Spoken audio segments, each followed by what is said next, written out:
ನಮಸ್ಕಾರ. ಕಗ್ಗ ಮಾರ್ಗದಲ್ಲಿ ಮುಂದುವರಿತಾ ಇವತ್ತಿನ ಕಗ್ಗ, ಏನು ಭೈರವ ಲೀಲೆ ಈ ವಿಶ್ವ ಭ್ರಮಣೆ, ಏನು ಭೂತ ಗ್ರಾಮ ನರ್ತನೋನ್ಮಾದ, ಏನಗ್ನಿಗೋಳಗಳು ಏನಂತರಾಳಗಳು, ಏನು ವಿಸ್ಮಯ ಸೃಷ್ಟಿ ಮಂಕುತಿಮ್ಮ. 9ನೇ ಕಗ್ಗ ಇದು. ನಾನು ಈ ಮೊದಲೇ ಹೇಳಿದಂಗೆ ಶುರುವಿನ ಕಗ್ಗಗಳೆಲ್ಲ ಇಲ್ಲ ಆಶ್ಚರ್ಯದವು, ಜಿಜ್ಞಾಸೆಯವು, ಅಥವಾ ಇದು ಏನಿದು ಅಂತ ಅರ್ಥ ಮಾಡಿಕೊಳ್ಳಲು ಯತ್ನಿಸುತ್ತಿರುವ ಪ್ರಶ್ನೆಯಂತಹ ಕಗ್ಗಗಳು. ಇದು ಅಂಥದ್ದೇ ಒಂದು.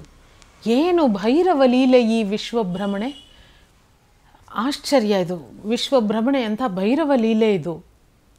ಏನು ಭೂತ ಗ್ರಾಮ ನರ್ತನೋನ್ಮಾದ, ಗ್ರಾಮಗಳಲ್ಲಿ ಭೂತದ ನರ್ತನ ಅಂತ ಮಾಡ್ತಾರಲ್ಲ, ಆವಾಗ ಆ ಉನ್ಮಾದ ನಾವು ವಿ ಕ್ಯಾನ್ ಸಿ ದಟ್. ದೇವರು ಬಂದ ಹಾಗೆ, ಭೂತ ಮೈ ಮೇಲೆ ಬಂದಿರೋ ಹಾಗೆ ಆ ಉನ್ಮಾದ ಇದೆಯಲ್ಲ, ಭೂತ ಗ್ರಾಮ ನರ್ತನೋನ್ಮಾದ ಇಡೀ ವಿಶ್ವದಲ್ಲಿ ಹಾಗೆ ಕಾಣಿಸ್ತಾ ಇದೆ ಡಿ ವಿ ಜಿ ಅವ್ರಿಗೆ. ಏನು ಅಗ್ನಿಗೋಳಗಳು, ಎಲ್ಲ ಕಡೆ ಅಗ್ನಿಗೋಳಗಳು.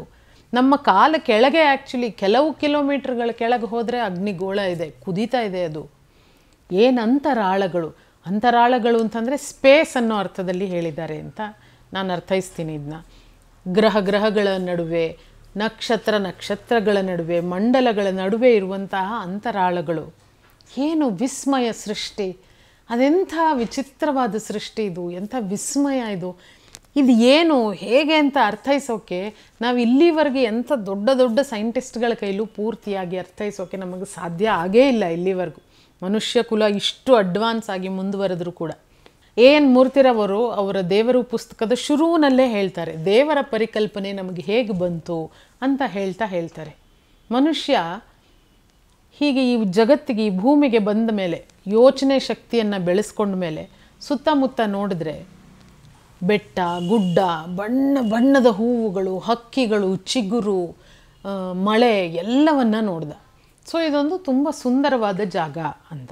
ಅಟ್ ದ ಸೇಮ್ ಟೈಮ್ ಮಳೆ ಭೋರ್ಗರಿಯೋದು, ಗುಡುಗು ಸಿಡಿಲು, ನದಿ ಉಕ್ಕಿ ಹರಿಯೋದು, ಪ್ರವಾಹ ಬರೋದು, ವಾಲ್ಕೆನೋಗಳು, ಜ್ವಾಲಾಮುಖಿಗಳು ಎರಪ್ಟ್ ಆಗೋದು, ಭೂಕಂಪ ಆಗೋದು, ಅದನ್ನೂ ಎಲ್ಲ ನೋಡ್ದ. ಸೊ ಇದರ ಹಿಂದೆ ಯಾವುದೋ ಒಂದು ಶಕ್ತಿ ಇದೆ.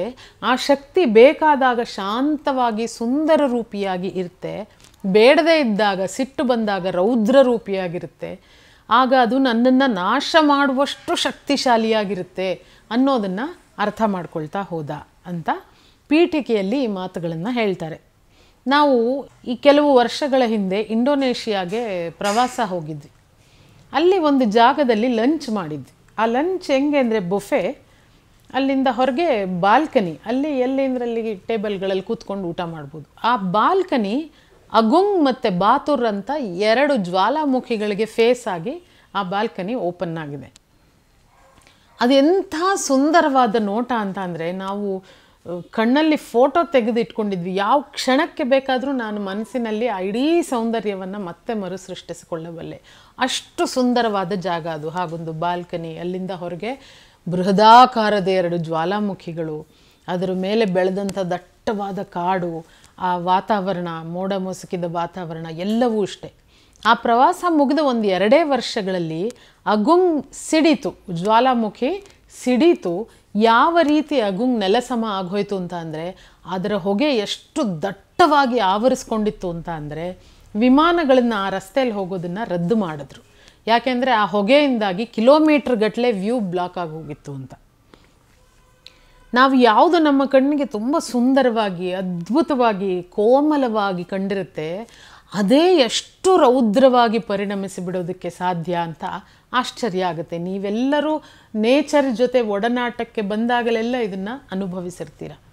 ಯಾವ ನದಿ ಜುಳು ಜುಳು ಸದ್ದು ಮಾಡ್ತಾ ಶ್ರುತಿ ಸೇರಿಸಿ ಹಾಡಬಹುದಾದಂತಹ ಆನಂದ ಕೊಡ್ತಕ್ಕಂತಹ ನದಿ ಅಷ್ಟೇ ರೌದ್ರವಾಗಿ ಊರೊಳಗೆ ನುಗ್ಗಿ ಜನಗಳ ಪ್ರಾಣ ತೆಗೆದುಕೊಂಡ ಎಷ್ಟು ಉದಾಹರಣೆಗಳನ್ನು ನಾವು ನೋಡಿಲ್ಲ. ಇಷ್ಟಾಗಿ ಜೊತೆಗೆ ಈ ಅರ್ಥ್ಕ್ವೇಕ್ ಪ್ರೋನ್ ಏರಿಯಾಗಳು, ಈ ಜಪಾನು, ನೇಪಾಳು, ನಾರ್ತ್ ಈಸ್ಟ್, ನಮ್ಮದೇ ನಾರ್ತ್ ಈಸ್ಟು, ಲದ್ದಾಖ್, ಇವೆಲ್ಲ. ಲದ್ದಾಖಲ್ಲಾದರೂ ಜಾಸ್ತಿ ಜನಸಂದಣಿ ಇಲ್ಲ, ಬಟ್ ಜಪಾನ್ ಇಂಥ ಕಡೆ ಎಲ್ಲ ದಟ್ಟ ಜನಸಾಂದ್ರತೆ ಇರುವಂತಹ ಜಾಗಗಳು. ಇವರು ಎಲ್ಲರೂ ಅದರ ಜೊತೆನೇ ಬದುಕೋದನ್ನು ಕಲ್ತಿದ್ದಾರೆ. ನಾವು south Indians we are very pampered, ತುಂಬ ಪ್ರೀತಿ ಮುದ್ದು ಮಾಡಿ ಇಡಲ್ಪಟ್ಟಂತಹ ಜಾಗದಲ್ಲಿದ್ದೀವಿ ನಾವು ಈ ಥರ ಯಾವ ನ್ಯಾಚುರಲ್ ಕೆಲಾಮಿಟಿನೂ ನಾವು ಎದುರುಗೊಳ್ಳಲ್ಲ.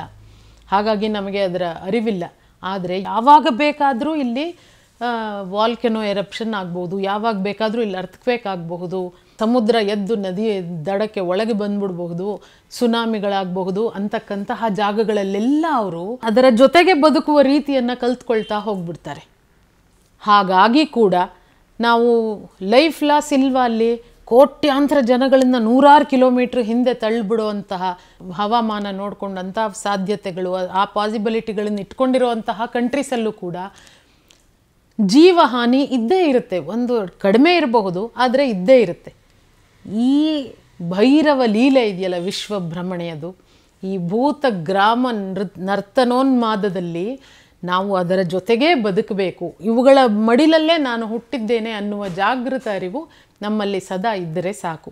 ಏನು ಭೂತ ಗ್ರಾಮ ನರ್ತನೋನ್ಮಾದ, ಏನು ಅಗ್ನಿಗೋಳಗಳು, ಏನು ಅಂತರಾಳಗಳು ಅವೆಲ್ಲ ಇವೆ, ನಮ್ಮ ಸುತ್ತಮುತ್ತ ಇವೆ. ಅತ್ಯಂತ ವಿಸ್ಮಯಕಾರಿಯಾದ ಜಗತ್ತು ಇದು. ಅದನ್ನು ಅಷ್ಟೇ ವಿಸ್ಮಯದಿಂದ ನೋಡುವಂತಹ, ಅರ್ಥೈಸಿಕೊಳ್ಳುವಂತಹ ನಿರಂತರ ಪ್ರಯತ್ನ ಮನುಷ್ಯನ ಉಗಮದ ಜೊತೆಗೇ ಹುಟ್ಟಿದೆ, ಇನ್ನು ಮುಂದಕ್ಕೂ ನಡೀತಾ ಇದೆ. ಈ ವಿಸ್ಮಯ ಸೃಷ್ಟಿ ಅನ್ನೋದನ್ನು ಅಷ್ಟೇ ವಿಸ್ಮಯದಿಂದ ನೋಡ್ತಾ ಇರ್ತಕ್ಕಂತಹ ತೀರ ಚಿಕ್ಕ ಶಿಶುಗಳು ನಾವು. ಅದರ ಅರಿವು ನಮಗಿದ್ರೆ ಸಾಕು. ಮತ್ತೊಂದು ಕಗ್ಗದಲ್ಲಿ ಭೇಟಿಯಾಗ್ತೀನಿ. ನಮಸ್ಕಾರ. ಅನುಕ್ಷಣದ ಸುದ್ದಿಗಳಿಗಾಗಿ ವಿಸ್ತಾರ ನ್ಯೂಸ್ ಯೂಟ್ಯೂಬ್ ಚಾನೆಲ್ ಸಬ್ಸ್ಕ್ರೈಬ್ ಮಾಡಿ. ಹೊಸ ಸುದ್ದಿಗಳ ನೋಟಿಫಿಕೇಶನ್ಗಾಗಿ ಬೆಲ್ ಐಕಾನ್ ಕ್ಲಿಕ್ ಮಾಡಿ. ಲೇಟೆಸ್ಟ್ ಅಪ್ಡೇಟ್ಸ್ಗಾಗಿ www.vistaranews.com ವೆಬ್ಸೈಟ್ಗೆ ವಿಸಿಟ್ ಮಾಡಿ. ಅಂಗೈಯಲ್ಲೇ ಜಗತ್ತಿನ ಸುದ್ದಿ ತಿಳಿಯಲು ವಿಸ್ತಾರ ನ್ಯೂಸ್ ಕನ್ನಡ ಆಪ್ ಡೌನ್ಲೋಡ್ ಮಾಡಿ.